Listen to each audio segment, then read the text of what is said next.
उम्मीदवारों के नामों का ऐलान कर दिया है। करहल से तेज प्रताप यादव को उम्मीदवार बनाया गया है। मंझवा से ज्योतिबिंद को टिकट दिया गया है। मिल्कीपुर से अजीत प्रसाद को टिकट दिया गया है। कटेरी से शोभावती वर्मा को टिकट दिया गया है। फूलपुर से मुस्तफा सिद्दीकी को टिकट दिया गया है। सीसामऊ से नसीम सोलंकी को प्रत्याशी बनाया गया है।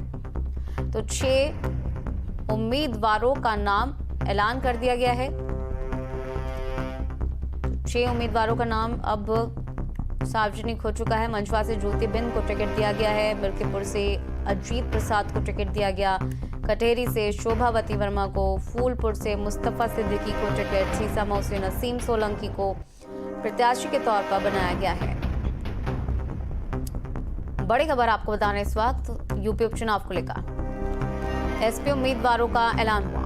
एसपी ने 6 उम्मीदवारों के नामों का ऐलान कर दिया है। ये देखिए लिस्ट भी हम आपको दिखा रहे हैं। करहल, सीसामऊ और फूलपुर, मिल्कीपुर, कटहरी, मंझावा, इन तमाम सीट्स पर जो उम्मीदवार हैं वो उतार दिए गए हैं। एसपी की लिस्ट में 6 नाम ऐसे हैं जो अभी सामने आए हैं।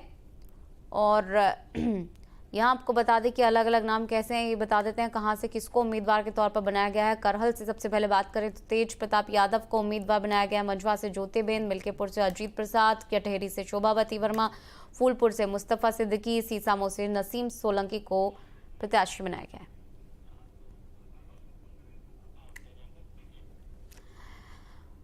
उपचुनाव में एसपी के उम्मीदवारों की घोषणा पर अब बीजेपी ने तंज कसा है। सुनाते हैं।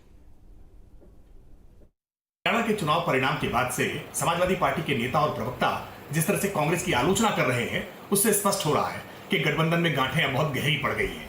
वैसे भी समाजवादी पार्टी का पुराना ट्रैक रिकॉर्ड है कि जिसके साथ भी गठबंधन एक चुनाव में करते हैं, अगले चुनाव से पहले ही गठबंधन तोड़ देते हैं।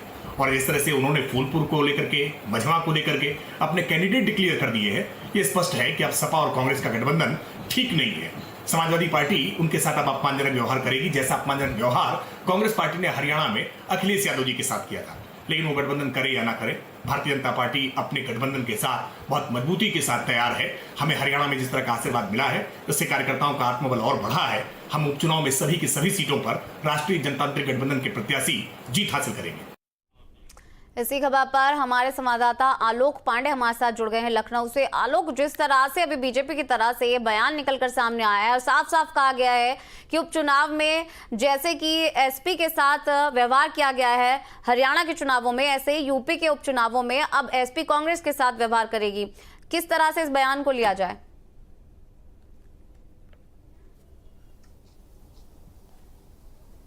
बिल्कुल, देखिए हरियाणा के चुनाव के बाद ये एक बात तो सामने निकल के आ रही है कि क्या अगर हम बात करें कि कांग्रेस और दूसरी तरफ क्या समाजवादी पार्टी का जो गठबंधन था लोकसभा चुनाव में, क्या वो उसी तरीके का गठबंधन हम राज्यों के चुनाव में देख पाएंगे या फिर हम जो उपचुनाव होने जा रहा है उसमें देख पाएंगे। और यही वजह है कि भारतीय जनता पार्टी इसको कहीं ना कहीं एक मुद्दा भी बना रही है कि वो पार्टियां जो कि एक हो गई थी मोदी को हराने के लिए, लेकिन आने वाले समय में वो अपने जो स्वार्थ है, अपना जो निहित है उनका स्वार्थ, उसको लेकर के शायद वो एक ना हो पाए और कहीं ना कहीं गांठें पड़ रही हैं। वही भारतीय जनता पार्टी के प्रवक्ताओं का बयान आने लगा है।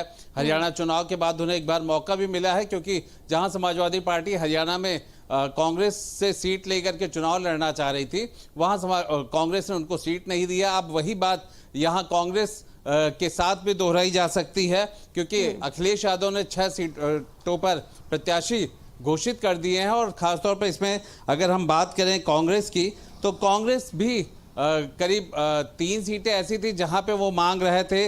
अगर हम बात करें गाजियाबाद की, मिर्जापुर की और अलीगढ़ की और मीरपुर जो है मुजफ्फरनगर में, ये 4 सीटें कुल लगातार कांग्रेस कहीं ना कहीं दबाव बना रही है कि उसे समाजवादी पार्टी उन्हें गठबंधन के नाते दे।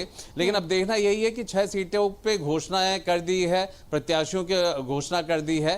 हालांकि अभी 2 सीटों बाकी हैं जिसपे सपा कांग्रेस अपना दावा ठोक रही थी, लेकिन जिन 2 सीटों पे उसका और दावा चल रहा था, वहां कांग्रेस के प्रत्याशी के बजाय समाजवादी पार्टी ने अपने प्रत्याशियों को घोषित कर दिया है। तो दबाव की राजनीति का हम अभी भी असर तो देख रहे हैं, लेकिन लग तो रहा है कि समाजवादी पार्टी हरियाणा के फॉर्मूले को अपनाएगी और कांग्रेस भले ही यहाँ सीट मांग रही है, लेकिन वो उपचुनाव में अपनी सारी सीटों पे चुनाव लड़ेगी। लेकिन कयास इस बात के हैं कि जब तक ऊपर शीर्ष नेतृत्व बात नहीं कर लेता, कोई अंतिम फैसला नहीं आएगा। लेकिन ये तय है कि समाजवादी पार्टी लगातार अब आगे बढ़ रही है। उपचुनाव को लेकर के प्रत्याशियों का उसने नाम जारी कर दिया है 6 सीटों पे, और 6 सीटों में 4 ऐसे प्रत्याशी हैं जो कि परिवार के हैं। वो परिवार के लोग जिनमें जो विधायक थे और सांसद बन गए, अब उनके बेटे को या फिर उनकी पत्नी को लड़ाया जा रहा है। तो ऐसी 4 सीटें हैं। 2 जो है समाजवादी पार्टी के जो पूर्व प्रत्याशी रहे हैं उस सीट पर,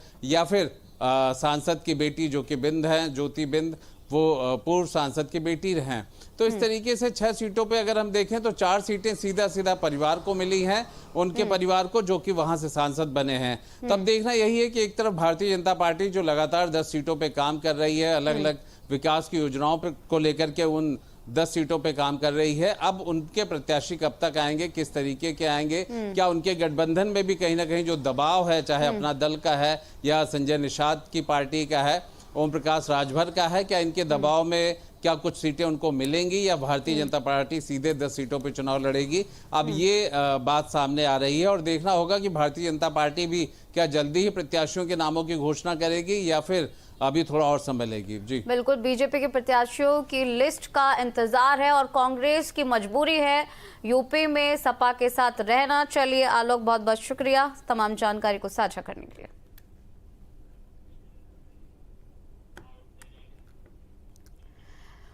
कुशीनगर में